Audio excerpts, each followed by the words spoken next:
Aubrey was our baby. She was born with 2 holes in her heart and born 6 weeks early. And she had her first open heart surgery at 10 weeks of age, and that was really rough. And at 9 months, she was diagnosed with scimitar syndrome, and that's a situation where it's very extremely rare. There's only 126 cases reported worldwide. We wound up having to go to Cleveland for 3 open heart surgeries through Thanksgiving, Christmas, and New Year. But through everything, she smiled. She needed a heart and double lung transplant, and we had to go to Children's Hospital of Philadelphia on a day's notice. I remember pulling out of our driveway thinking, I don't know when I'm ever going to see my house again.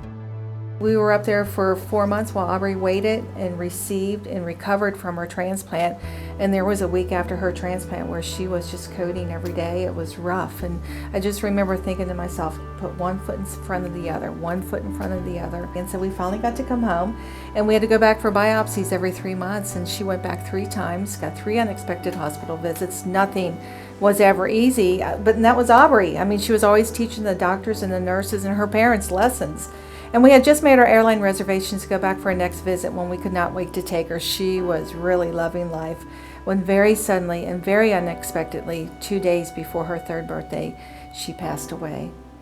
And when she died, her job on this earth was done and ours just began. We started the Aubrey Rose Foundation to put smiles on the faces of many children and their families, just like Aubrey always smiled. And we knew when Aubrey died, we're going to try and make that change. We're going to help families. When we were up in Cleveland through Thanksgiving, Christmas, and New Year's, there was a family that had a holiday party for us. It left a lasting impact on us, and we thought if we could give that feeling to other families, it'd be so worth it. One of the things we vowed to do when Aubrey died was to share her story, because she taught so many people lessons, and she's still continuing to teach lessons. And so we thought we'd always share her story. And everything to Aubrey was a party, whether she was going to the doctors or going to church. And so we thought, and another vow we made was, we're going to make everything we do a party. Whether you're coming to volunteer for us, you're going to have fun. Whether you're participating in one of our fundraisers, it's going to be a blast. Research is phenomenal.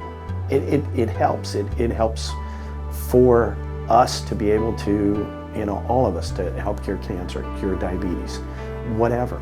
But there's families out there that still have medical bills. How are they getting by with this? They have a job, they have medical bills, they have people in the hospital, same as we did. Your bills don't stop. That was one of the objectives. We are going to help families with those medical bills. I knew when we started this foundation that it's going to be huge, and please don't think we're bragging, but we are going to be able to help millions and millions of children. Like we said, when Aubrey died, her job on this earth was done and ours just began. And I feel like God gave us a mission to help families out there. It's very healing for us to be able to see this grow and to see us help these families and the reaction we get from these families, because whenever we help a family financially, we like to give them gifts for the children and their families, because the financial piece is for the parents, of course. But the kids, they need something too, because it's all about the family unit. We learned that firsthand. It's not just your child who is sick, it's the whole family that is sick. For us starting off, we knew what we wanted to do. Starting off and helping 8 families, with, a couple $100. And now, and having 6 to 10 volunteers, when we started. Now, as we're going to be helping almost at $250,000 and having over 300 to 400 volunteers for our, for what we need, and being able to do other programs to help families. That's the neat part. That's the cool part, that where you can say, okay, we're growing, We're making a difference. We're making a difference. We have 2 children, Aiden and Hannah. They have the exact same birthday.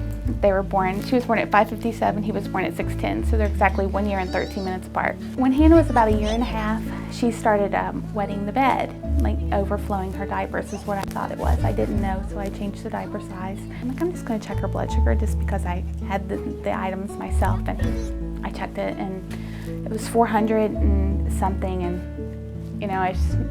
my heart just, I felt like I was gonna get sick. It was just tragic.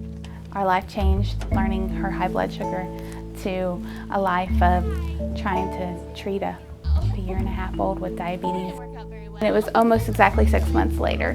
My son kept walking out, at this time he was 3, walking back and forth, getting drinks of the juice, and I thought, he's awfully thirsty, for it to be bedtime, and I thought, I'm just gonna check him, hoping and praying to God that it wasn't, and I did.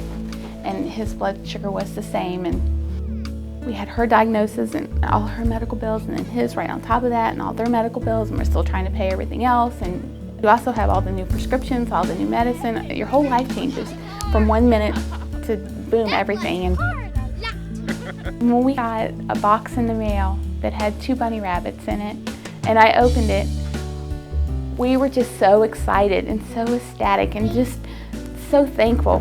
When you feel like your walls are closing in, and then all of a sudden you get this surprise, like, we're thinking of you, we hope this helps. And it was just amazing to just feel that burden to be lifted and to know that there was someone who thought of us and cared about us through the tragic situation. We're very thankful, thank you.